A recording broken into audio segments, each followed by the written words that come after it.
Okay, all right. We're good to go? We're good to go, Dr. Swoop? Yes, it's gone live. Okay, all right, Dr. Williams, we're good to go. Good midday, everybody. Welcome to this ZED committee meeting for to deal with a couple of items that are pressing. Hopefully we'll have the meeting in a very, very short time frame. We got a couple of items we got to address. First, we have an agenda. First, let's get a roll call, please. Trustee Robinson, if Yes, you'll call the sir. roll for us. We'll do. Trustee Williams, Here. Trustee Watts, Present. Trustee Robinson is here. Trustee Harper is absent. Trustee Kevin Ball. Present. President Pro Tem, we have a quorum. Thank you, Trustee Robinson. We have an agenda that's before you. Could I get a motion to approve the agenda? Motion to approve the agenda. Second. It's been moved and properly second. Any discussion? All in favor, aye? Aye. Any opposed? Thank you. Agenda is approved. We'll move right ahead with the agenda items. Trustee Harper is not available to lead the business and finance, so we'll go right into asking Mr. Gibson to deal with the HBC Capital Financing Program loan forgiveness. Thank you, sir. On December, the university has two loans from the HBCU Capital Financing Program. One set of loans we took out in 2015, and the second loan is from 2019. It has not been fully drawn, and the primary purpose of that second loan is to construct the event center. Under the CARES Act, and is CARES Act number 2, which is being called CARISA, is a little different. The legislation enabled the schools that have loans under the HBCU Capital Financing Program to receive forgiveness on the amounts of their outstanding loans that have been drawn as of December 27th, 2020. What that means for us is we have, as I said, the 2015 loans are listed there, and those amounts I put in the slide, that's the approximate principal amount as of December 27, 2020. And the legislation says that as of that date, any principal that is outstanding on any of the loans would be forgiven.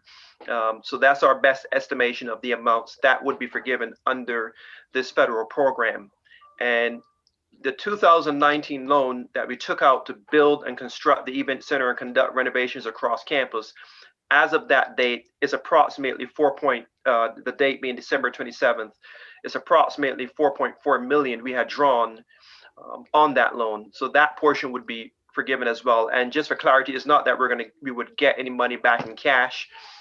What happens is it just reduces our annual payments that we have to make over the next 30 years, but we still will have to make payments on the loan for the event center. And I'm calling that just for simplicity. So on the next slide, if you can move Dr. Swoop for me. This is some background information when we received notification. And again, this was expedient because we actually just received some of these documents yesterday, and we must execute this by March the 5th. So that very last paragraph has the recommendation that we would make to this committee, which we've worded broadly on purpose because it's forgiveness. It's a great thing. No one is going to reject such a wonderful gift, but it's debt. And the board, that's the purview of the board. The board has to approve any sort of debt, real estate transactions, and so forth. So again, in that very last paragraph, the request is that the board approve the acceptance of forgiveness of any institutional debt that is allowed under the program, and authorize the president and or board designees as need be to execute the relevant documents and take any necessary actions to finalize this transaction. Is there any questions or items that our committee members may need clarification on? It's a good thing. It's a very good thing for us and any other HBCUs that have loans under the program. So, Absolutely. If there are no questions of Mr. Gibson, could I get a motion to, as stated in the last bullet point, So moved. Second. It's been moved in second that we request that the board we request forgiveness as stated in the document. Any discussion? All in favor, aye. Aye. Opposes? Thank you, Mr. Gibson. Yes, sir. Thank you. Any idea when the final Yeah. stuff Yeah. will come, when you know something? In more March, we just got the documents yesterday, and we've got to return it by next week, which is a great thing. This meeting was actually scheduled because it's a requirement and they don't forgive the date. So sometime in March, we would expect the final transaction to be closed on. So between now and the end of March, this transaction will be completely finalized. There's no possibilities of getting the event center, getting into those loans forgiven. No, trust me, we begged, but no such. Yeah, it's as of December 27th, any money that was drawn down, and so far we've mainly drawn down the architectural fees for the designs and so forth. Okay. Trustee Williams, not only did we beg, we even tried to get creative and suggested some ways that they could possibly still do it, all to no avail. I mean, everything from creating escrow accounts to letting the holding agency pay them all the money, we draw it down from them. Every conceivable way we thought that it could be worked, but it was not possible. I want to also say we're not the only institution that was faced with that. Those several institutions that had just gotten their loans approved, so they too are in the same situation that we're in. We're fortunate that at least we got half, of our loans. One that we did get forgiven, the other we did not. But there are some schools who just started in the program, they didn't get any loans forgiven. What is the remaining amount approximately that will be indebted on the event center? Yeah, that's 66 million. Once all the construction is finished and we've drawn down the money, it'll be about 66 million. Okay. So the total forgiveness we're estimating will be about $82 million. Okay. Okay. Any other questions related to this issue? If not, we can move to the next item on the agenda, the date for our next board meeting, which the recommended date is March 25th for the committee meetings and 26th, I believe, for the board meeting. Yeah, that's correct. Could we get a motion to approve those dates? In our last meeting, the board gave the executive committee the authority to set the date, select the date. So that's the recommended date that the president and I will come up with. So moved. Second.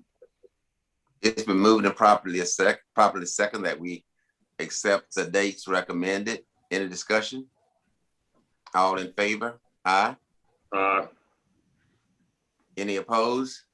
So the date has been set for March 25th, 26th. I promise to be brief. Is there anything else that anybody want to bring before us at this time? Any questions or comments or whatever?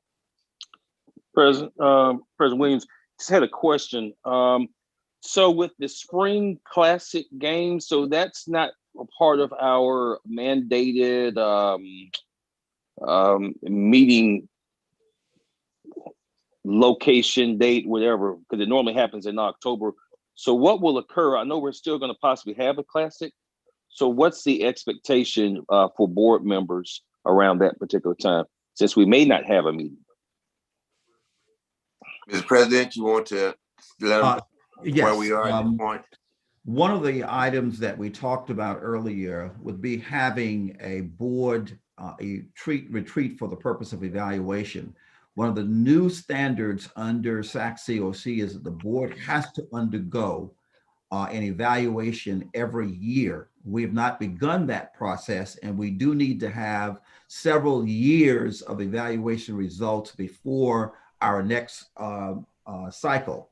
So where we are at this point is that if you have not, you will receive, each member of the board, information as to whether or not you would be available for a planning evaluation retreat that would be that Saturday morning, checking in on that Friday evening and having Saturday morning, and then going from there. So we will move forward with it if there is sufficient response from the members of the board. So as you get that, please let us know. If we do not have a number of the appropriate numbers of board members that will be coming for that evaluation, then we will not hold it, and it will be then up to each individual board member to decide how they deal with the Classic.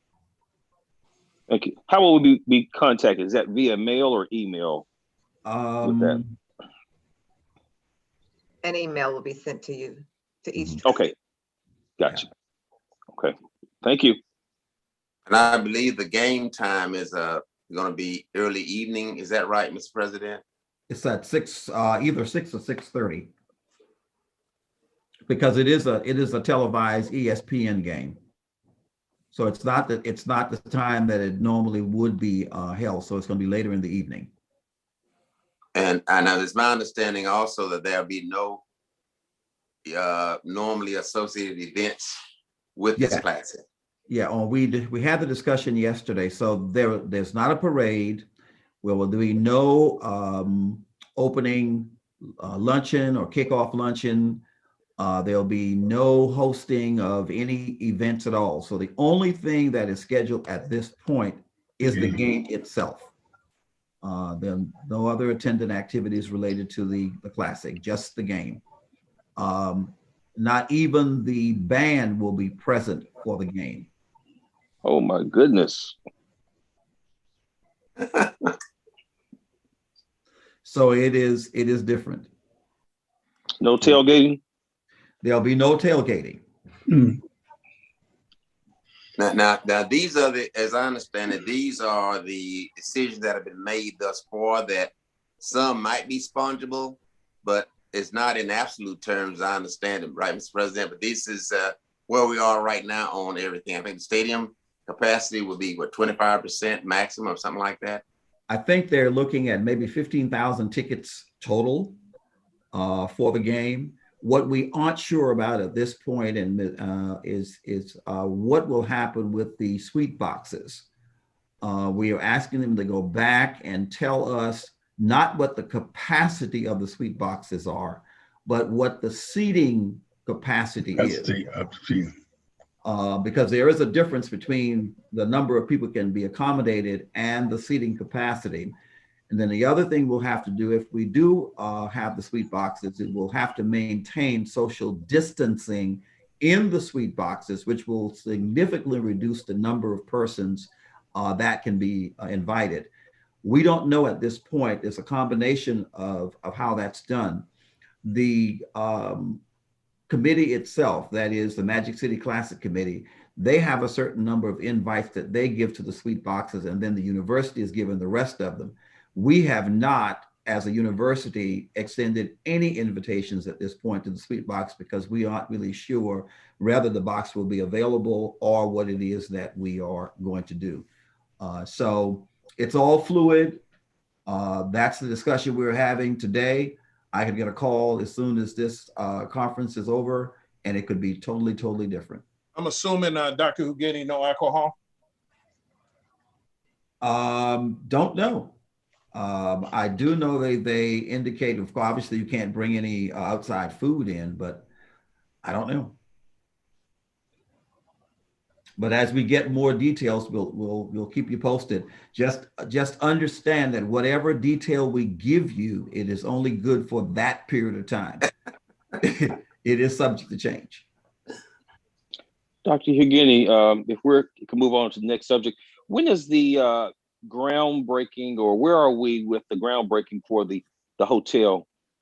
Is that coming up this year or this month? That's an issue that's on hold right now. I can't go into very much details except to say that we are in the process of trying to find another developer. There have been some issues with the former developer that we had. And so we are basically back to ground zero with that. Okay, thank you. You're welcome. Any other questions or comments? I want to thank each of you for giving us this time out of your busy schedule. I promise you it wouldn't be that long, but it's business that we had to get taken care of. And I appreciate so very much that you sharing part of your lunch with us. Chris will have, once he gets your address, he'll have your lunch delivered to you promptly. We Right, are Trustee fasting. Robinson? We are fasting right now. So it will just be water, Trustee Robinson. Hallelujah. Hallelujah. Okay. Can I get a motion to adjourn? Motion to adjourn. Second. It's been moved and seconded. We adjourn. All in favor, aye? All right. Meeting adjourned. Thank you so much, everybody. Thanks to all of Thank you. you. Have a great Trustee day. Watts, I thought you was Big Bird there.